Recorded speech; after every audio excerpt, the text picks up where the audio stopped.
जवळपास -40% पर्यंत गेलं होतं. आता खूप म्हणजे जवळपास आम्ही मार्चपासूनच आम्ही खूप टाईट केलं, त्या ठिकाणी शेतं हे केलं होतं, तो पूर्णपणे बंद करून आता जवळपास -24%, 23.98% काहीतरी आहेत, पण -24% पर्यंत पोहोचलेले आहेत.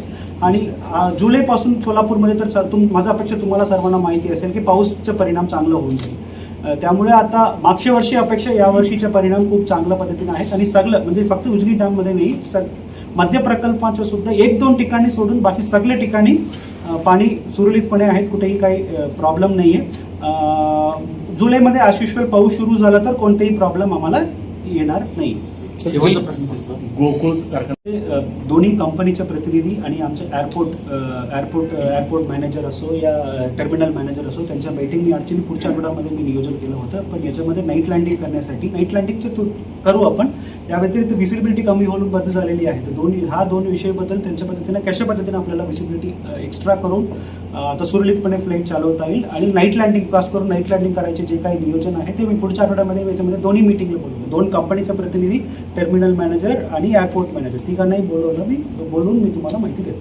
सर, आता IT पुढच्याबद्दल काल मी कॉर्पोरेशन कमिशनर आमचा ओंबासे सर आणि CP सर तिन्ही आम्ही सविस्तर मीटिंग घेतलं. ऑलमोस्ट तुम्हाला मी इतकी सांगू शकतो की ऑलमोस्ट विषय अंतिम टप्प्यावर आणलेली आहेत. काल मीटिंगमध्ये जे काही बॉटलनेक्स होतं आमच्या, ज्या ठिकाणी काय फाईल्स अडकलं होतं, याच्यामध्ये आम्ही प्रत्येक डिपार्टमेंटमार्फत आणि प्रत्येक डिपार्टमेंटला सूचना देऊन लवकरात लवकर काढायचे आम्ही मोकळा करायचे विषय झालेले आहे. आणि जे काही विषय अडकलं होतं सर्व विषयावर आम्ही मार्ग काढलेले आहेत. आता शेवटच्या टप्प्यावर आहेत. आता लवकरात लवकर याच्यामध्ये सगळा विषय क्लिअर करून आम्ही पुढे जाऊ. केंद्रासोबतची बैठकीचा विषय त्याच्या मध्यंतरी बोललो होतो. त्यानंतर डिफेन्स आणि BSNL. काल आमच्या मीटिंगमध्ये असं म्हणजे ठरवलं नाही आहे, पण असं लक्षात आलं आहे की याच्यामध्ये काही मीटिंगची गरज नाही आहे. आमच्या स्तरावर या महाराष्ट्राच्या स्तरावर सॉल्व्ह होण्यासारखीच विषय होईल. याच्यामध्ये सगळं नक्की मी लोकप्रतिनिधीचं पण आपल्याला मदत घ्यावं लागेल. आता हे मीटिंग संपल्यानंतर, निवडणूक संपल्यानंतर आता मी सांगितल्याप्रमाणे अंतिम टप्प्यावर आणलेली आहे. आणि ज्या फाईल ज्या डिपार्टमेंटमध्ये अडकलं होतं याच्यामध्ये मोकळा करायचे सुद्धा नियोजन आम्ही केलेली आहेत. आता निवडणूक संपल्यानंतर सगळ्या लोकप्रतिनिधीच्या मदत घेऊन आम्ही म्हणजे 3 महिने तुमचं भूसंपादन पूर्ण होतं. भूसंपादन तर ऑलरेडी सांगितलं. ठीक आहे, आता 2 पद्धतीनं भूसंपादन आहे. एक खासगी जमीनचं भूसंपादन, याच्यामध्ये ऑलरेडी 7 कोटीचे ऑलरेडी भूसंपादन झालेली आहे, पैसे सुद्धा गेलेले आहेत. आता फक्त 2 सेक्शनच्या भूसंपादन राहिलेली आहे. तो सुद्धा आता आम्ही इथे मान्यता देऊन डिव्हिजनल कमिशनर सरांना डिव्हिजनल कमिशनर मॅडमला आम्ही पाठवणार आहोत. तो सुद्धा विषय क्लिअर होऊन जाईल. आता राहिला विषय केंद्र सरकार आणि राज्य सरकारचे विषय. हा केंद्र सरकार राज्य सरकारच्या विषयामध्ये तुम्हाला माहिती, केंद्र सरकारचं जवळपास सगळे डिपार्टमेंटचे NOC प्राप्त झालेली आहे. फक्त फॉरेस्ट डिपार्टमेंट सोडून सगळे डिपार्टमेंटचं झालं, फक्त फॉरेस्ट डिपार्टमेंटच्या पेंडिंग आहे. तो सुद्धा कसे करायचे, काय करायचे, तो आम्ही काल डिस्कस केलेले आहे. तशा पद्धतीनं आता कमिशनर सरांच्या मार्फत पत्रव्यवहार चालू होऊन जाईल. आणि आता सेंट्रल गव्हर्नमेंटचं तर काल आम्ही डिस्कस केल्याप्रमाणे बहुतेक आम्ही असं निदर्शनास आलं की पूर्ण विषय महाराष्ट्रामध्ये संपवण्याच्या त्याच पद्धतीने आहे. त्यामुळे ऑलमोस्ट फायनल स्टेजवर हा विषय आहे.